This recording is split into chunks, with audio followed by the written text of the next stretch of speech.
Hi, Chanda. Welcome to Only 5 Minutes. Thank you for having me on. Now, Chanda, these are exciting times to be the chair of the South African PV Industry Association. Yes, a lot of things changing, regulation uh, being, I think, progressive. So it's a very positive time to be in the role. We're seeing a lot of movement from government and allowing more activity from the private sector in the space. And so, yeah, very exciting time to be chair. And what is your outlook for solar in 2023 in South Africa?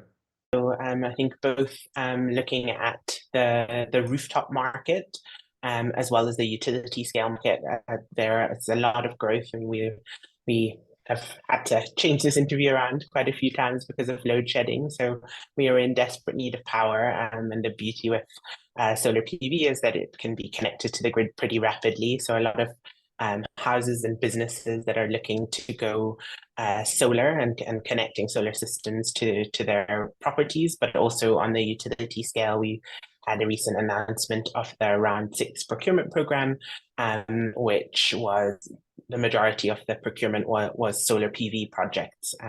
So about 850 megawatts of new solar PV that will be coming online in the next little while. So definitely an exciting year ahead. With such a fragile energy grid in South Africa, are people turning to energy storage? Yes, a lot of discussions about energy storage. Eskom have completed a recent procurement round and will be installing three energy storage projects to try and support the grid.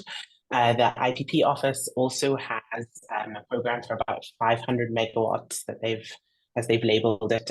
We don't know how many megawatt hours they're looking at, but 500 megawatts of energy storage that they want to procure, which we're hoping will come out in the next few months. But I think there is a lot of discussion around how to stabilize the grid, how to increase the capacity of renewables that can be put online, and energy storage is definitely an area that is being investigated to facilitate that.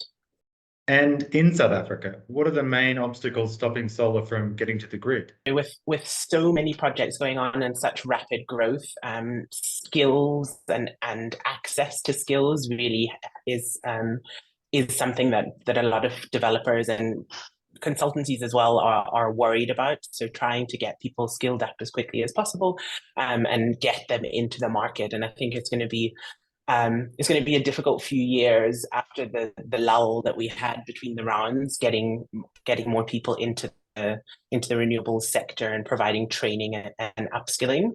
The grid that we've discussed already is also, kind of a key area of concern, given the announcement from Round 6 with REIPP that there were no wind projects connected because there wasn't sufficient grid capacity available. Do you see South Africa advancing on its green hydrogen potential?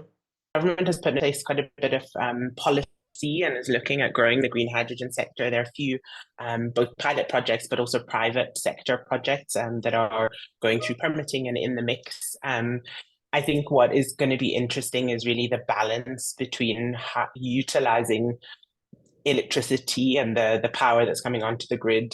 Does it go to green hydrogen, or does it go to basically filling the gap that we have currently?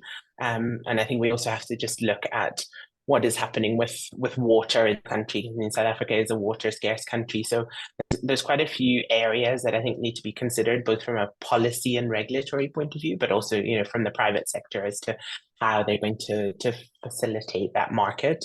But it is a new and exciting space in the market that a lot of companies are looking to get into, kind of expanding from their base in renewables to go into the green hydrogen market. So I kind of watch this space, I think.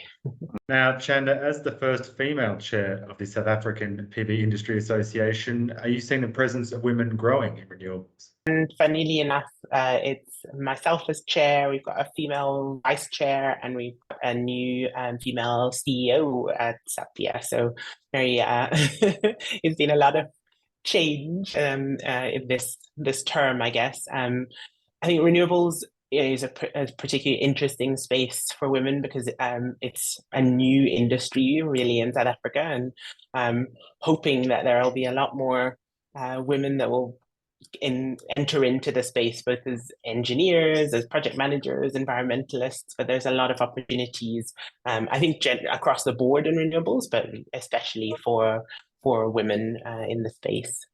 Chanda, thank you for joining us. You're welcome. Thank you.